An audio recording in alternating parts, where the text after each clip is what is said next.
मी वैशाली तुमच्या आणखी एका दुसऱ्या व्हिडिओमध्ये स्वागत करते। पहिल्या व्हिडिओमध्ये पाहिलं आपण वजेश्वरी देवी मचा इतिहास, आख्यायिका आणि आजूबाजूचा परिसर। आणि आता आपण पाहणार आहोत वजेश्वरी मंदिरापासून 2 किलोमीटर असलेली अकलोलीतील गरम पाण्याची कुंडे, जी तानसा नदीच्या किनारी आहे। ती आहे बाजूनी वाहते ही आहे तानसा नदी। तर आपण आता तिथे जाऊया।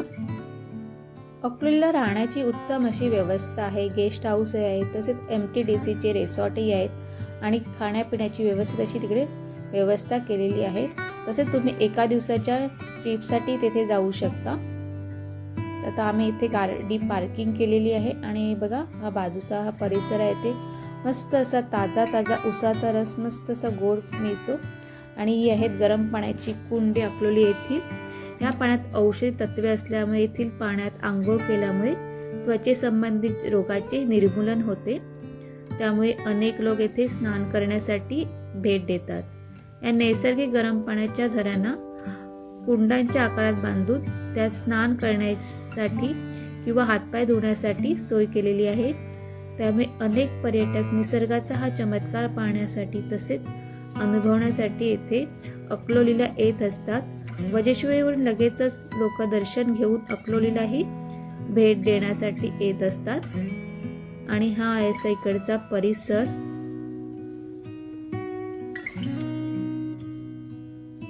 हे बघा, हे आहे गरम पाण्याचं कुंड आणि हे खूप असं हे गरम पाणी आहे।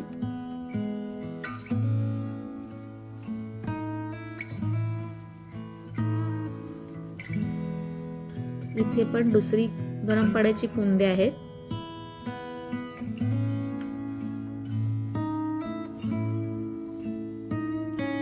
प्रत्येक भाविक इकडे मनसोक्त मस्त असा आंघोळ करत असतात श्रद्धेने। पहा, आणि काही कुंड आहे बघा, ते एकदम नदीच्या मध्ये आहे, म्हणजे एकदम मध्यभागी असं नदीच्या आहे। आणि पुढे आहे ही प्रतिशिर्डी आहे, नदीच्या दुसऱ्या बाजूला प्रतिशिर्डीचं मंदिर आहे। इथे की मध्ये भाविक महिला वगैरे आंघोळ करत आहेत आणि ते चेंजिंग रूमही आहेत उपलब्ध।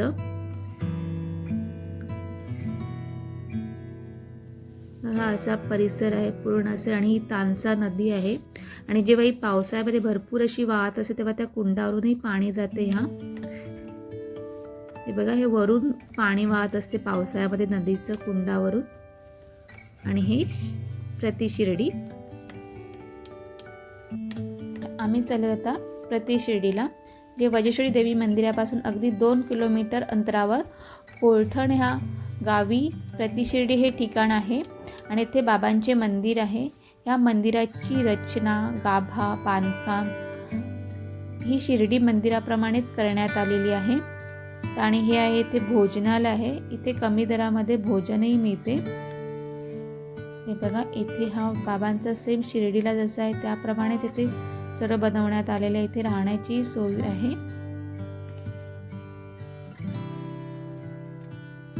प्रतिशिर्डी येथे मध्यभागी भगवान शंकराचा भव्य असा पुतळा आहे। ध्यानस्थ बसलेले शिव शंकर हे विरक्त, समाधान आणि मोक्ष या मानवी जीवनातील महत्त्वाच्या घटकाचे जणू प्रतीकच असल्यासारखं जाणवते। आणि मुख्य प्रवेशद्वारातून आत गेल्यावर सर्वप्रथम गुरुस्थान दृष्टीसमोर येते। शिर्डीप्रमाणे येथेही गुरुस्थान बनवण्यात आली आहे। मंदिराचे बांधकाम अजूनही चालू आहे, पण एवढं मात्र खरं की प्रत्यक्ष शिर्डीत आल्यासारखं वाटतं। मंदिराची रचना अगदी शिर्डी येथील साईबाबा मंदिरासारखीच केलेली आहे। मुख्य दरवाजामधून जेव्हा आम्ही आतमध्ये गेलो, प्रवेश केला, तेव्हा भव्य असे दालन दृष्टीस पडले। डाव्या बाजूला भव्य सभामंडप होता आणि उजव्या बाजूला साईबाबा मंदिराचा मुख्य गाभारा होता। आणि मंदिरातील मूर्ती पाहत असाच भास झाला की क्षणात मी शिर्डीमध्येच आहे। अगदी सुबक रेखीव मूर्ती आणि त्याच्यासोबतही सिंहासन आणि पादुका याची ठेवण अगदी शिर्डीप्रमाणेच आहे। आणि मधला गाभाराही सेम शिर्डीप्रमाणेच आहे। म्हणजे असं वाटते की आपण शिर्डीलाच आलेलो आहोत असंच वाटते। आणि शिर्डीला कसं पटापट दर्शन घ्यावं लागते, पण ते मनसोक्त असं मस्त दर्शनही होते छानपैकी। बघा किती सुंदर असं साईबाबाचं मंदिर आहे। जसं सोन्याचा मुलामा दिल्यासारखंच मधला असा गाभारा आहे।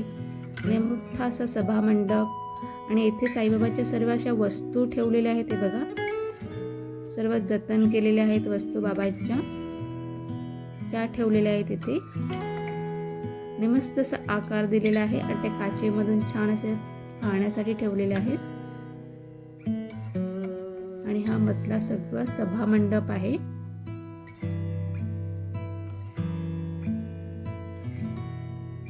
ही बाबांची पालखी आहे आणि इथे द्वारका माई सुद्धा मस्त असं छान बनवलेली आहे. जसं शिर्डीमध्ये आहे तशी एकदम हुबेहूब अशी मस्त अशी प्रतिकृती केलेली आहे. बघा, ही द्वारका माई आहे.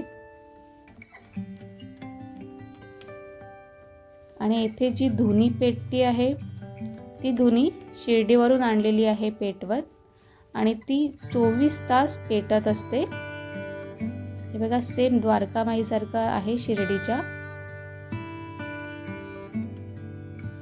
ही आहे धुनी जी 24 तास पेटत असते.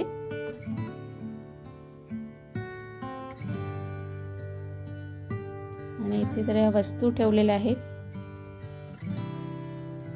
बघा, जात, वरवंटा, ही पूर्वीची अशी मटकी बाबांच्या काळातली आणि हा मस्त असा बाबांचा फोटो जसे शिर्डीला द्वारका माईमध्ये आहे त्याचप्रमाणे हुबेहूब आहे.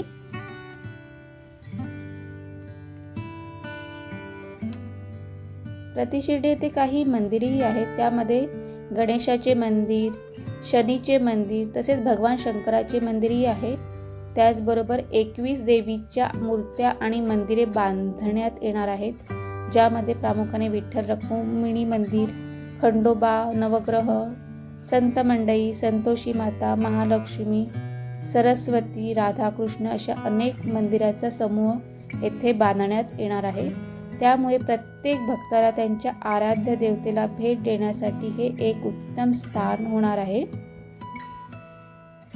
त्यामुळे वजेश्वरी गणेशपूर या ऐतिहासिक ठिकाणांना भेट देणाऱ्यांनी या प्रति शिर्डीस देखील भेट देऊन येथील भक्तिमय वातावरणाची प्रत्यक्ष अनुभूती जरूर घ्यावी. खूप सुंदर असा परिसर आणि छान आहे. तर तुम्ही जर वजेश्वरीला आलाय तर नक्की ह्या ठिकाणाला भेट द्या. आणि माझा व्हिडिओ तुम्हाला आवडला तर लाईक आणि सबस्क्राईब नक्की करा आणि तुमच्या मित्रमैत्रिणींना नक्की शेअर करा.